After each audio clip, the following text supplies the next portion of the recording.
Friends, welcome back to another reaction video. Welcome back to my channel Earth Mom Dehradun. तो जो channel में new है, make sure channel को please subscribe करें, साथ ही साथ बेल आइकन ज़रूर हिट करें ताकि मैं जब भी कोई न्यू वीडियो अपलोड करूं आप सबको उसका नोटिफिकेशन मिल जाए। सो विदाउट फर्दर डिले चलिए शुरू करते हैं आज की वीडियो। तो जहाँ पे एक तरफ लखन एंड नीतू इंजॉय कर रहे हैं, रोहित की शादी यादगार बना रहे हैं उसकी शादी को, वहीं पर दूसरी तरफ परिवार के दूसरे सदस्य अपने ऊपर लगे हुए इल्ज़ाम को क्लियर करते हुए नजर आ रहे हैं। कंट्रोवर्सी के दौरान बहुत सारे एलिगेशंस, बहुत सारे इल्ज़ाम किसी ने किसी पे लगाए, लेकिन कंट्रोवर्सी ख़त्म होने के बाद सब शांत होकर अपने अपने काम में बिजी हो गए। लेकिन वहीं पे अचानक से वापस से चीज़ों का क्लैरिफिकेशन आना शुरू हो गया। जहाँ पे एक तरफ छोटे भाई ने अपनी मम्मी पापा पे लगे हुए इल्ज़ाम को क्लियर करा, वहीं पे अब एक और इल्ज़ाम जो कि हमें कमेंट सेक्शन में देखने को मिला था ड्यूरिंग द कंट्रोवर्सी, जहाँ पे ये बोला गया था कि नीतू के सारे जेवर, नीतू की सारी ज्वेलरी जो है वो कहाँ पे है, किसके पास है और कहाँ है। उस समय पे तो सारे कमेंट्स वहाँ से डिलीट हो गए, लेकिन कहीं ना कहीं वो कमेंट्स दिल से डिलीट नहीं हो पाए। और यही रीज़न है कि अपनी आज की वीडियो में, अपने आज के व्लॉग में अगेन कुछ चीज़ों पर वापस से क्लैरिटी देते हुए नजर आए हैं परिवार के अदर मेंबर्स। जहां पे उन्होंने ये बताया, पहले तो एक नया ज्वेलरी डे इनोवेट किया गया है, तो बहुत बहुत कंग्रेचुलेशन सभी लेडीज़ को, सभी फीमेल्स को कि अब वैलेंटाइंस वीक में एक और डे इंक्लूड हो गया है जो है ज्वेलरी डे। बाकी डे एक तरफ, लेकिन ज्वेलरी डे की अपनी एक अलग ही इंपॉर्टेंस और एक अलग ही वैल्यू होगी, क्योंकि ज्वेलरी से लगाव तो आप जानते ही हैं औरत को होता ही है, और गहने बने ही औरत के लिए होते हैं। गहनों के बिना औरत अधूरी है और औरत के बिना गहने अधूरे हैं। तो वहाँ पे एक नया डे आप सबकी डिक्शनरी में वापस से ऐड हो गया है, एक और वैलेंटाइन वीक में डे ऐड हो गया है। तो ज्वेलरी डे मनाना बिल्कुल ना भूलिए, बाकी चाहे सारे डेज भूल जाए बट ज्वेलरी डे मनाना बिल्कुल ना भूलिए। वेल, जोक्स अपार्ट, इसके अलावा वहाँ पे कुछ चीज़ें बताई गई जहाँ पे ये चीज़ क्लियर की गई कि मायके से आने वाली कोई भी ज्वेलरी ना हम रखते हैं, ना हमें इससे लेना देना है, ना हम लेने में बिलीव करते हैं, ना ही हम देने में बिलीव करते हैं। हमने अपनी किसी बहू की कोई भी मायके से लाई हुई ज्वेलरी ना रखी है, ना आने वाली नई बहू की ज्वेलरी हम रखेंगे। कहाँ से हवाओं में ये बात हुई है, किसने क्या बोला है पता नहीं कहाँ से हुआ, लेकिन हमारे पास ऐसी कोई ज्वेलरी नहीं है। हाँ, जो ज्वेलरी हम अपनी बहुओं को देंगे या जो हमने दी है वो ज्वेलरी हमारे पास है, और वो ज्वेलरी आने वाली हर बहू की हमारे पास ही रहेगी, क्योंकि उस ज्वेलरी का हम बंटवारा करेंगे इक्वल पोर्शन में अपने तीनों बहुओं के साथ, जो कि आने वाले वक्त में इन फ्यूचर किया जाएगा। क्योंकि एक टाइम पे एक ज्वेलरी की कीमत कुछ और होगी, दूसरी जब आएगी उस समय ज्वेलरी की कीमत कुछ और होगी। एक का अलग तोले के हार बनेंगे, दूसरे के अलग तोले के बनेंगे, किसी के कितने ग्राम के होंगे, किसी के कितने ग्राम के होंगे। तो अकॉर्डिंग टू द फैमिली वो नहीं चाहते कि किसी भी बहू के साथ भेदभाव हो या किसी भी बहू के हिस्से में कम या ज़्यादा आए। तो जब ये सारी शादियां निपट जाएंगी, जब सब अपने अपने परिवार में अपने बाल बच्चों के साथ बूढ़े हो जाएंगे, उस समय पे इस पूरी ज्वेलरी का इक्वल तरीके से बंटवारा किया जाएगा। लेकिन उन्होंने ये बात क्लियर करी कि मायके की कोई भी ज्वेलरी हमारे पास नहीं है। वहीं पे अगर बात करें लखन के कमेंट सेक्शन की या लखन की बातचीत की जो उन्होंने ड्यूरिंग द कंट्रोवर्सी की थी, वहाँ पे उन्होंने बताया था कि नीतू की मायके के कुछ गहने जो हैं वो इनकी फैमिली के पास है, जो वो पता नहीं कहाँ रखे बैठे हैं या कहाँ उनका कोई सीक्रेट खजाना है जहाँ पे वो रखा है। तो आज के व्लॉग में ज्वेलरी को लेके ही सारा कंटेंट शूट था, जहाँ पे ज्वेलरी से रिलेटेड ही कंफ्यूजन ऑडियंस की क्लियर की जा रही थी। वहीं पे ऑडियंस की इस मामले में जो प्रतिक्रिया आई वो भी मैं आपको बताती हूँ। तो व्लॉग देखने के बाद अदर फैमिली मेंबर्स की वीडियो के नीचे कुछ इस तरीके के कॉमेंट्स थे। जीते जी बच्चों का बिजनेस ग्रो कराना, पर नाम मत करना प्रॉपर्टी। बुढ़ापे में बच्चों के नाम करना प्रॉपर्टी, बच्चे फिर पैसों के होके रह जाते हैं। जहाँ पे फैमिली के इस डिसीजन से कुछ लोग खुश हैं, उन्हें लगता है कि हाँ, ये जो सारी चीज़ें होती हैं, जो बंटवारा होना चाहिए, ये बुढ़ापे में होना चाहिए, वरना बच्चे बदल जाते हैं। वहीं पे अगर बात करें लखन और नीतू के व्लॉग की, तो लखन और नीतू के व्लॉग में लोगों की प्रतिक्रिया कुछ इस तरीके से है, उनके सब्सक्राइबर की प्रतिक्रिया कुछ इस तरीके से है कि लखन भैया कंट्रोवर्सी स्टार्ट हो चुकी है, प्लीज़ आप कोई रिप्लाई नहीं देना, कभी भी ये सब व्यूज़ के चक्कर में हो रहा है, सबको व्यूज़ आ जाते हैं कंट्रोवर्सी से, इसलिए प्लीज़ आप अगर जवाब दो तो मुंह पर जाके देना, कैमरे पर मत देना कि प्रॉब्लम हो। आज बता दो कि बात क्या है, लेकिन व्यूज़ मत देना अब प्लीज़।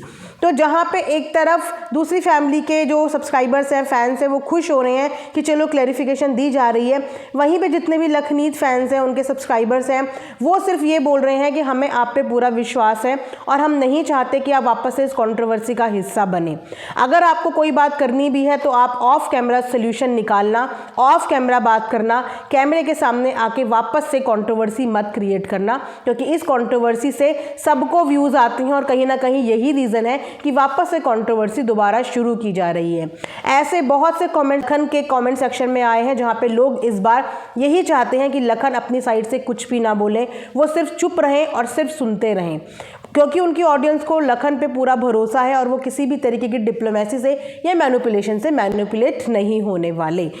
इस झूठ सच के खेल में फैमिली के ही लोग पिस रहे हैं, फैमिली के ही लोग बदनाम हो रहे हैं, फैमिली के ही लोग एक दूसरे को झूठा साबित करने पे तुले हैं, जबकि ऑडियंस ने सब चीज़ें भुला के वापस से दिल खोल के बाहें खोल के परिवार के हर सदस्य को अपना लिया था। तो क्या वापस से इन कंट्रोवर्सी की शुरुआत करने से फैमिली के बीच में और दूरियां बढ़ जाएंगी? क्या वापस से इस कंट्रोवर्सी में फिर परिवार के सभी मेंबर, परिवार की सभी महिलाएं पिस जाएंगी? क्या ये सही टाइम था इस कंट्रोवर्सी को वापस से हवा देने का? क्या ये सही था इस टाइम पे जस्टिफिकेशन और क्लैरिफिकेशन देने का? क्योंकि सच क्या है, झूठ क्या है, ये आप दोनों के दिल बखूबी जानते होंगे और अच्छे से जानते होंगे कि सच क्या है और झूठ क्या है। गर्मा गर्मी के माहौल में, गुस्से में बहुत सारी बातें मुंह से निकलती हैं और इंसान बाद में रिग्रेट करता है कि मैंने ये बातें क्यों बोल दी, जो कि हमें पता भी चला, क्योंकि उस हिसाब से कमेंट गुस्से में आते थे, फिर कमेंट डिलीट भी हो जाते थे, क्योंकि कमेंट का कहीं ना कहीं रियलाइजेशन हो जाता था कि हाँ, ये कमेंट हमने गलत कर दिए हैं। तो बार बार प्यार दिखा के, बार बार परिवार को एक बोलने के बाद भी कंट्रोवर्सी की ये जो शुरुआत है ये सही डायरेक्शन में नहीं जा रही है। लेकिन फिर भी हम दोबारा से यही एक्सपेक्ट करेंगे और यही बोलेंगे कि कंट्रोवर्सी को हवा ना दी जाए, और लखन को यही बोलेंगे कि वाकई में चुप रहने में ही भलाई है, कुछ ना बोला जाए, और अगर कोई बात क्लियर करनी भी है तो ऑफ कैमरा क्लियर करें। एंड ज्वेलरी की क्या सच्चाई है, क्या झूठ है, ये वाकई में फैमिली के दोनों लोग ही जानते होंगे, क्योंकि इस बार स्टेटमेंट्स दोनों की अलग अलग आ रही है और इन स्टेटमेंट्स के चक्कर में ऑडियंस कंफ्यूज है। जहां पे जो लोग विश्वास करते हैं फैमिली के दूसरे मेंबर्स पे, वो उनके सपोर्ट में है, वो उनको खूब प्यारे कमेंट्स कर रहे हैं, और उसी दौरान वो लोग हेट दे रहे हैं नीतू और लखन को। जो नीतू और लखन के सपोर्टर्स हैं उन्हें नीतू और लखन पे पूरा विश्वास है। तो इस बार जो दोनों बार कंट्रोवर्शियल वीडियोस बनी है उसमें स्टेटमेंट्स चेंज हुई हैं, दोनों ही बार स्टेटमेंट्स चेंज हुई हैं। तो उसमें कौन झूठा है, किसको झूठा साबित किया जा रहा है और क्या सच है, इस पर से ऑडियंस को अभी कुछ भी पता नहीं चल रहा है। जो न्यूट्रल ऑडियंस है वो बहुत ज़्यादा कंफ्यूज है, लेकिन जो विश्वास करती है, प्यार करती है, वो सच जानना ही नहीं चाहती, चाहे वो सच यहाँ का हो चाहे वो सच वहाँ का हो। वो जिन्हें प्यार करती है वो उनके साथ स्टैंड बाय है। तो कुछ इस तरीके का माहौल इस समय बना हुआ है। हालांकि अभी लखनीत बिजी है रोहित की शादी अटेंड करने में, रोहित की शादी को हैपनिंग बनाने में और अपना एंजॉय करने में। वहीं पे अगर वो वापस आते हैं तो ये उनकी कॉल है कि वो इस बात पे बोलना चाहेंगे या अपनी साइड से कोई बात करना चाहेंगे या नहीं। मैं, आप या हम में से कोई भी किसी को फोर्स नहीं कर सकता और ना ही कुछ बोल सकता है। हम अपने एंड पे बस यही बोल सकते हैं कि इतना क्लैरिफिकेशन देने की कोई भी ज़रूरत नहीं है। जो आप लोगों को जानता है, जो प्यार करता है, वो आपको हर हाल में प्यार करता है और वो सच्चाई जानता है। तो ये जो कंट्रोवर्शियल सिचुएशन इस समय बन रही है, ये और ज़्यादा ना बढ़ जाए, ये और ज़्यादा बुरी ना हो जाए, क्योंकि फैमिली तो अल्टीमेटली एक हो जाती है। एक दिन बाद, 2 दिन बाद, 3 दिन बाद हंसते खेलते सब हम साथ साथ हैं वाला सीन हम सबको दिखा देते हैं। लेकिन उस बीच में जो ये हेट कमेंटेटर्स होते हैं, ये लोग बहुत एक्टिव हो जाते हैं और इनके एक्टिव होने की वजह से कहीं ना कहीं आप जानते ही हैं कि बहुत ईजी टारगेट होता है घर की औरतों को टारगेट करना। तो हेट कमेंट्स वाले अगर एक्टिव हो गए तो यहाँ पे नीतू को टारगेट किया जाएगा, वहाँ पे फैमिली के अदर लोगों को टारगेट किया जाएगा और उसके बाद वापस से माहौल खराब हो जाएगा। क्योंकि मैंने बोला कि फैमिली एक दूसरे को माफ़ भी कर देगी, एक दूसरे को गले भी लगा लेगी, लेकिन जिस तरीके के वाहियात कमेंट्स आते हैं, इन कमेंट्स को डाइजेस्ट करना दोनों के लिए ही बहुत ज़्यादा मुश्किल हो जाएगी और ये मेंटल हेल्थ के लिए दोनों की ही खराब है। जहाँ पे एक माइग्रेन की प्रॉब्लम से सफ़र कर रहा है, वहाँ पे दूसरा बंदा एंजाइटी से सफ़र कर रहा है। तो ये जो कमेंट्स होते हैं, ये सामने वाले की मेंटल हेल्थ पे असर डालते हैं। और मैं हमेशा से बोलती हूँ कि हर कहानी के 2 पहलू होते हैं। एक पहलू जानने के बाद दूसरे को कभी ब्लेम ना करें, दूसरा पहलू जानने के बाद सामने वाले को कभी ब्लेम ना करें। दोनों ने फ्रंट फुट पे आके अभी कोई भी एक साथ बैठ के क्लैरिफिकेशन नहीं दी है।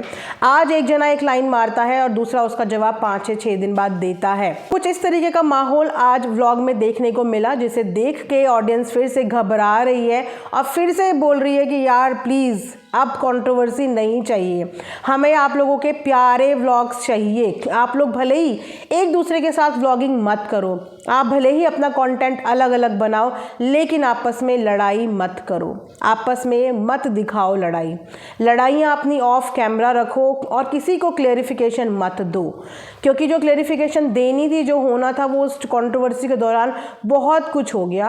और अब किसको क्लेरिफिकेशन देनी है? जो प्यार करते हैं वो प्यार करते रहेंगे, और जो नफरत करते हैं वो कभी प्यार में बदल ही नहीं सकते, राइट?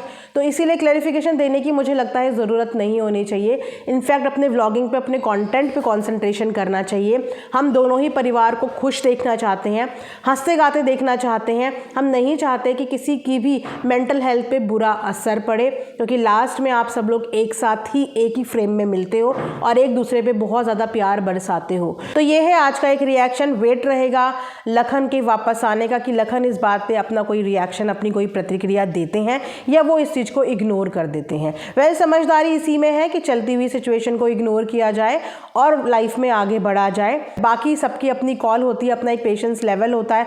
अगर वो सब्र का बांध पाए तो वो इस चीज़ को सब्र से आराम से एक्सेप्ट कर लेंगे, पर अगर उनका सब्र का बांध टूट गया तो वो आके अपनी क्लैरिफिकेशन ज़रूर देंगे। जो भी होगा आगे देखेंगे क्या होता है। फिलहाल के लिए इतना ही, यहीं पे मैं ये वीडियो एंड करती हूँ। Thanks for watching earth Mom Dehradun.